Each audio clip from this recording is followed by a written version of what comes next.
नाजरीन, कुर्बानी का मकसद सिर्फ इसलिए नहीं है कि कुर्बानी आपने कर ली और गोश्त आपने खा लिया, आपने गोश्त तकसीम कर दिया तो ये कुर्बानी होगी। नहीं, कुर्बानी का मकसद आज मैं आपको बताने जा रहा हूँ कि कुर्बानी करने के लिए आपके ऊपर कौन कौन सी शराइत होनी चाहिए। आपने कुर्बानी जब करनी है, अल्लाह के रास्ते के अंदर एक जानवर ज़बह करना है, उसको आपने कैसे करना है, क्यों करना है, ये मैं आपको बताने जा रहा हूँ। आपने मेरी वीडियो को लाइक करना है और ज़रूर मेरी बात को आपने तवज्जो के साथ सुनना है। तो मैं आपको जो अहम पॉइंट देने जा रहा हूँ कि कुर्बानी किस शख्स की लगती है और कैसे लगती है और क्यों लगती है, क्या होता है कि कुर्बानी उसने कैसे देनी है। कुर्बानी के लिए सबसे पहले तो जानवर जो है वो ख़रीदा जाता है, एक बेऐब जानवर जिसके अंदर किसी किस्म का ऐब ना हो, जिसके अंदर किसी किस्म का कोई फ़र्क महसूस ना हो, वो कुर्बानी का बिल्कुल ऐसे कहते जैसे तगड़ा जानवर हो और बिल्कुल ऐसे नौजवानी की हालत में हो, उसकी कुर्बानी होती है।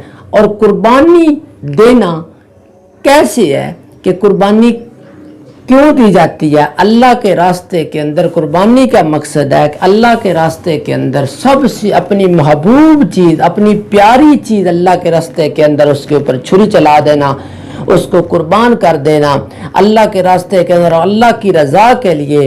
और एक पैगम्बर इब्राहीम अलैहिस्सलाम की सुन्नत को ज़िंदा करने के लिए मुसलमान अल्लाह के रास्ते के अंदर अपनी प्यारी सी प्यारी चीज़ की कुर्बानी देते हैं। कुर्बानी देना ये सिर्फ ये नहीं है कि आपने कुर्बानी दे दी, आपने गोश्त खा लिया तो ये कुर्बानी होगी। नहीं, कुर्बानी से पहले आपने क्या करना है, कुर्बानी से पहले अपना अकीदा बनाओ।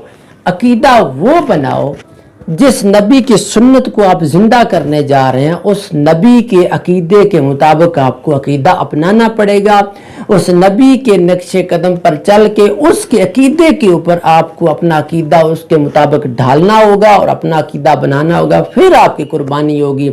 अगर आपकी कुर्बानी, आप कुर्बानी दे रहे हैं, आपने बहुत बड़ा वेड़ ले लिया, आपने बहुत ही बड़ा बड़ा जानवर ले लिया, आपने कुर्बानी दे दी, लेकिन आपने मद्देनज़र ये नहीं रखा कि मैं जिस नबी की सुन्नत को ज़िंदा करने जा रहा हूँ, क्या मैं उस नबी की बात को मानता हूँ या उस नबी की अकीदे के मुताबिक मेरा अकीदा, मेरा नज़रिया उसके मुताबिक है या नहीं है।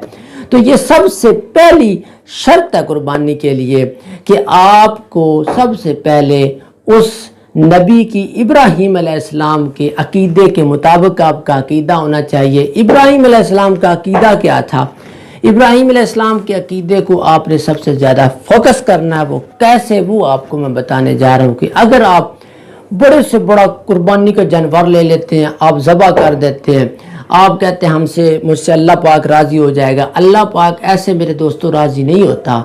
राज़ी अल्लाह ताला तब होगा, कुर्बानी भी आपकी तब लगेगी जब आपका अकीदा इब्राहीम अलैहिस्सलाम के अकीदे के मुताबिक होगा। इब्राहीम अलैहिस्सलाम कौन थे? इब्राहीम अलैहिस्सलाम वो नबी थे, उनका बाप जो था, उनके बाप कुरान के अंदर ये सारा वाक़या, उनके बाप जो थे बुत बनाया करते थे, बुत को सेल किया करते थे, बुतों की पूजा किया करते थे। तो इब्राहीम अलैहिस्सलाम को अल्लाह ने नबूवत अता की। इब्राहीम अलैहिस्सलाम ने उस वालिद को जाके ललकारा और वालिद को कहा कि जिनकी तुम पूजा करते हो ये तुम्हारा कुछ भी नहीं कर सकते, जिनके पीछे तुम लगे हुए हो ये कुछ भी नहीं कर सकते, ये कुछ नहीं बना सकते, ये मक्खी का पर भी नहीं बना सकते। बाबा, जिनकी तुम पूजा करते हो, जिनके पीछे तुम लगे हुए हो, जिनके जाके सजदे तुम करते हो, जिनके आगे जाके मन्नत मनोती तुम करते हो, ये कुछ नहीं कर सकते। अगर करने वाली ज़ात है तो एक अल्लाह करीम की ज़ात है, उसकी तरफ आ जाओ, कूलू ला इलाहा इल्लल्लाह, उसकी तरफ आओगे तो कामयाबी होगी। जिनको तुम पुकारते हो ना, बाबा ये तो करते ही कुछ नहीं है, ये तो बोल नहीं सकते, ये तो कुछ कर नहीं सकते। तो इब्राहीम अलैहिस्सलाम के जो वालिद हैं वो कहते हैं कि ऐ इब्राहीम, क्या तू जानता है कि ये कुछ नहीं कर सकते? इब्राहीम अलैहिस्सलाम कहते हैं बाबा आ जाओ, आ जाओ, इनको बुला के देखो, इनको बुलाओ, इनसे मनवाओ, मैं फिर मानूंगा कि ये आपकी बात को सुनते हैं, ये आपकी बात को जानते हैं, ये आपकी बात को तस्लीम करते हैं और उसको पूरा भी करते हैं। तो उस वक़्त इब्राहीम अलैहिस्सलाम के जो वालिद थे उसने कहा, वो कहते हैं कि इब्राहीम तुझे पता नहीं ये कुछ नहीं कर सकते, یہ تو بت ہیں, یہ تو ہم لوگ خود تراشے ہوئے, خود بنائے ہوئے. تو ابراہیم علیہ السلام آگے سے کہتے ہیں بابا اگر یہ کر کچھ نہیں سکتے تو پھر ان کو پکارتے کیوں, ان کی پکار کیوں کرتے ہو, ان کے آگے کیوں سجدے کرتے ہو, ان کی ڈھیریوں کے آگے کیوں گرتے ہو. بابا اگر یہ کر کچھ نہیں سکتے, اگر یہ آپ کی بات کو سن نہیں سکتے, یہ جواب نہیں دے سکتے, پھر ان کو کیوں پکارتے ہو.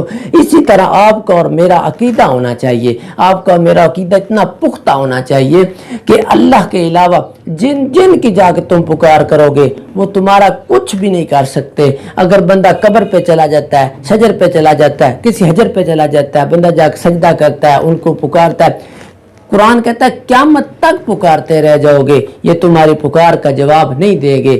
پہلے تو آپ کو اس عقیدے کے اوپر عمل کرنا ہوگا, اس عقیدے کو اپنے اوپر اپنانا ہوگا, پھر آپ کی قربانی کا آپ کو ثواب ملے گا. اگر آپ اس عقیدے کے مطابق اپنا عقیدہ نہیں بناتے, آپ کا عقیدہ ابراہیم علیہ السلام کے عقیدے سے نہیں ملتا, پھر میرے بھائیوں جتنا مرضی بڑا آپ قربانی کا ویڑ لے کے قربانی دے دو, جتنے مرضی آپ بکرے لے کے چھترے لے کے قربانیاں کر دو, اس قربانی کا قطعاً فائدہ نہیں ہوگا. قربانی کا تب فائدہ ہوگا جس محبوب کی, جس نبی کی آپ سنت زندہ کرنے جا رہے ہیں, سب سے پہلے اس کی سنت کو, اس کے عقیدے کے مطابق اپنے آپ کو اپناؤ, اور قرآن کے مطابق اپنے عقیدے کو اپناؤ, پھر آپ کی قربانی لگے گی, ورنہ قربانی کا فائدہ نہیں ہوگا. نیکسٹ ویڈیو میں آپ مزید وضاحت اور کریں گے انشاءاللہ. اللہ حافظ.